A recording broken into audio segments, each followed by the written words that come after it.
আমাদের দাবি একটাই, আমাদের চাকরিটা স্থায়িত্বকরণ করতে হবে। আমাদের দাবিগুলো না মেনে নিচ্ছে, আমরা এই রাজপথে অবস্থান করব।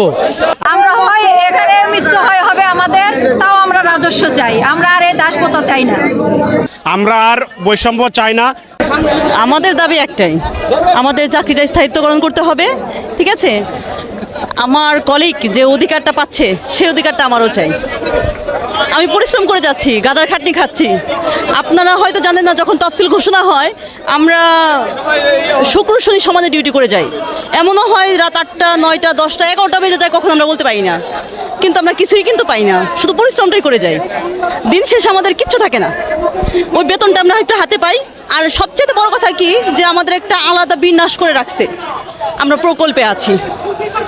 আমাদের কোনো জায়গায় সম্মানটা আমাদের পাওয়া যায় না। কোনো কিছু বলতে গেলে আমরা প্রকল্প, আমাদের দেখাই দেয় চোখে আঙ্গুল তুলে আমাদের প্রকল্প। তাই দাবি একটাই, আমাদের স্থায়িত্বকরণ করতে হবে। আমরা রাজপথ ছাড়বো না। আমরা যতক্ষণ আমাদের দাবিগুলো না মেনে নিচ্ছে, আমরা এই রাজপথে অবস্থান করব। আমরা আমাদের দাবি এখান থেকে আদায় করে তারপরে ঘরে ফিরবো। এটা আমাদের রুটি রুজির বিষয়। তারা যে যখন তখন আমাদের উপরে যে কোনো জুলুম করে, কিন্তু আমরা কিছু বলতে পারি না। আমরা 2007 সাল থেকে এনআইডির তৈরির পিছনে আছি। সেই অপারেশন নবযাত্রা থেকে শুরু করে আজকে এনআইডি পুরো এশিয়া মহাদেশের মধ্যে একটা বড় সার্ভার, যেখানে কোনো ভুল ত্রুটিবিহীন একটি সার্ভার তৈরি করা হয়েছে। এই সার্ভার তৈরির পিছনে অগ্রনায়ক শুধু আমরাই। সেই আমরাই এনআইডির সর্বপিছনে আছি। যখনই এনআইডির কোনো প্রশংসা আসে, তখন বলা হয় যে এই নির্বাচন কমিশনের কর্মকর্তাদের। কিন্তু আমরা যারা প্রকল্পের লোক আছি, এদের কোনো মূল্যায়ন করা হয় না। ইলেকশনের সময় আমরা রাত দিন খাটি, কিন্তু আমাদের বেতন আছে স্বল্প বেতন, শুধুমাত্র নামে মাত্র বেতন দেওয়া হয় এবং কোনো প্রকার বোনাস নাই। ঈদ আসলে আমরা আমাদের বাচ্চা কাচ্চাদের জন্য কোনো প্রকার ঈদ সামগ্রী কিনতে পারি না। ওই বেতনে আমাদের সংসার চলে না। আমরা আমাদের এই দাবি এই রাজপথ থেকে আদায় করে তারপরে এখান থেকে যাব ইনশাআল্লাহ। হচ্ছে আমাদের আউটসোর্সিং থেকে সরাসরি রাজস্ব খাতে স্থানান্তর করতে হবে। আমাদের আইডিয়া প্রকল্পে 2260 জন জনবল, বিভিন্ন পর্যায়ে 2260 জন জনবল আছে। তাদেরকে সরাসরি রাজস্ব খাতে স্থানান্তর চাই। আমরা আর বৈষম্য চাই না।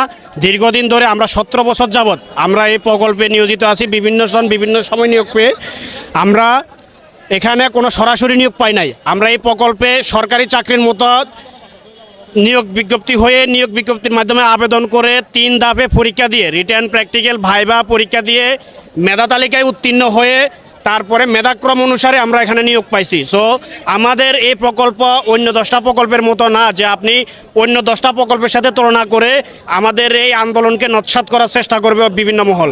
সো আমরা চাই আমাদের এই আন্দোলন যৌক্তিক, আমাদের ন্যায্য অধিকার চাই। আমরা আর বঞ্চিত হতে চাই না।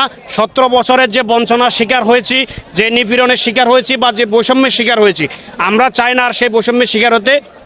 কারণ আমরা 12 কোটি নাগরিকের যে ডাটাবেজ, ভোটার তালিকার যে ডাটাবেজ, সেই ডাটাবেজের গর্বিত মালিক আমরা। আমাদের তিলে তিলে সংগ্রাম, শ্রম, মাথার ঘাম পায়ে পেলে আমরা এই এনআইডি ডাটাবেজ তৈরি করেছি 2007 সাল থেকে। সো আমাদের এই শ্রমের মূল্যায়ন আমরা চাই অবশ্যই সরকার করবেন। আমরা হয় এখানে মৃত্যু হবে আমাদের, তাও আমরা রাজস্ব চাই। আমরা আর এই দাসপ্রথা চাই না। আমাদের দাবি মানতে হবে। রাজস্ব চাই। আমরা আর এই দাসপ্রথায় আর মেনে নিতে চাচ্ছি না। আমরা চাই আমাদের হয় মৃত্যু হবে, না হলে আমাদের দাবি মানতে দাবি আমরা অনেক পরিশ্রম করছি। আমরা 2007 সাল থেকে আমরা আইডি কার্ডের কাজ করে আসছি। আইডি কার্ডের শুরু থেকে আমরা কাজ করে আসছি। এখন আসা যদি আমাদের প্রত্যাখ্যান করে, আমাদের সংসার আছে, আমাদের বিবি বাচ্চা আছে, আমাদের যদি চাকরি চলে যায়, আমার বিবি বাচ্চারা না খেয়ে থাকবে, তারা কিভাবে বাঁচবে? আমাদের একটাই দাবি, আমাদের চাকরি রাজস্বকরণ করতে হবে, স্থায়ীকরণ করতে হবে। মৌখিক আশায় আমরা এখান থেকে যাবো না এবং আমাদের স্থায়ীকরণের জন্য আমাদের প্রজ্ঞাপন জারি করতে হবে। তারপরে এখান থেকে যাবো। আমাদের বিরুদ্ধে প্রজ্ঞাপন জারি না হওয়া পর্যন্ত, আমাদের চাকরি স্থায়ী না হওয়া পর্যন্ত আমাদের আন্দোলন চলবে।